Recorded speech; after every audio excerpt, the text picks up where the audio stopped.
Hey, it's Nick and Hannah and Albert. And we wanted to get to, what am I saying? We wanted to talk about something we're celebrating today. Kind of weird celebration because a year ago today, we quit our jobs. And so we had been at Emmanuel for our entire lives, basically, and we were two of the four full-time staff members there, and we felt like God was calling us to take on a new adventure, a new challenge. And I know Hannah is always thrilled to take on new adventures, new challenges, to put herself out there. Hannah, how long do you think it took for me to convince you to start a church, to move from Kenosha? I think it took, I don't know. I think you always wanted to start a church. That'd been a dream of yours. Like, you did a project in college about it, and I always thought you were just kind of crazy. And so that was always one of those things that I was like, nope, never gonna do that.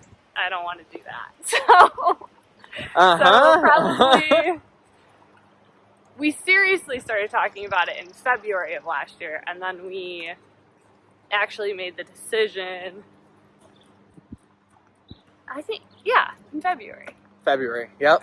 Wait, I remember we started talking about feeling called elsewhere back in the fall, and then we felt called to plant a church in February. So February was, and I remember like the day we decided, it was one of those like important days, like we went to some meeting or something, and I remember seeing in my journal, I actually wrote it the year before, had a conversation with Hannah about church planning.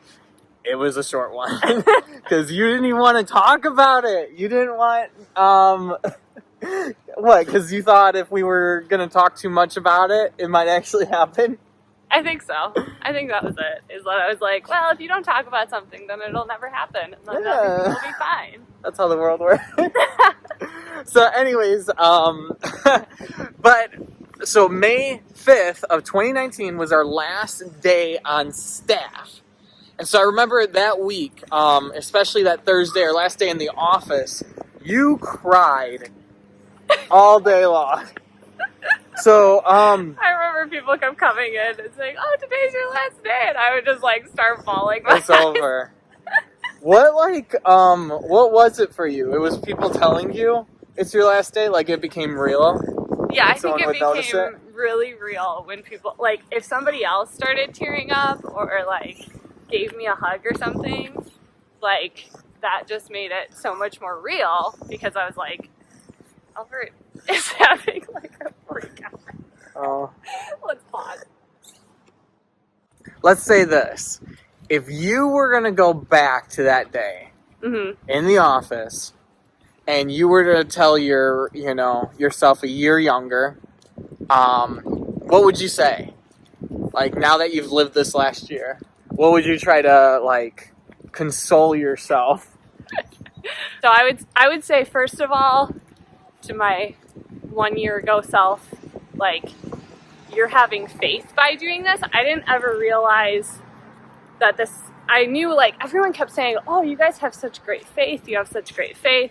And I never really realized, like, what that meant because I always took faith as, like, just this random thing out there that, like, you have faith in God that he exists, but you don't have, like, faith takes action. And so I think in that moment, or in those moments leading up to that and after that, like that was all faith. And so to take comfort in that God was going to bless that, because I think that was a huge part of it, of God blessing what we were doing. So yeah, that you're doing the right thing. Yeah, this is a good thing. Mm-hmm. Yeah. So what's been, I guess, one of the most happy surprises you've had in the last year then? Happy surprises, I would say one of them that was so key for me was when we got to 100%. I felt like 100% funded. That was like almost like a stamp of approval. Yeah. From God that he was in this kind of thing. Because I was pretty confident about it, but it like it was kind of like God was putting his money where his mouth was in a way. So I would say that, yeah. That's cool. And then I think the other thing was like just seeing how God's placed different people in our path here in Champaign-Urbana. Like we're next door neighbors with like some of the nicest people, and just like I see God's working in that. Shout out to Emily and Teresa and Nancy. And Nancy, yeah. And like we're just like I see God working and giving us support here because of that, and then just connecting us with a bunch of people like in our anchor group, and just different stories that we've come across so far, and just how God's working in their lives and how we've kind of intersected in the past few months with those people. So yeah, and it was that bravery, that faith. I just tripped. Still getting used to the neighborhood sidewalks. But it was because of that faith that we've been able to meet all these different people, have all these different encounters. Well, any other questions? I think that's all we got time for. Oh, thank Do you anything else on your mind? No. Well, we're signing off then.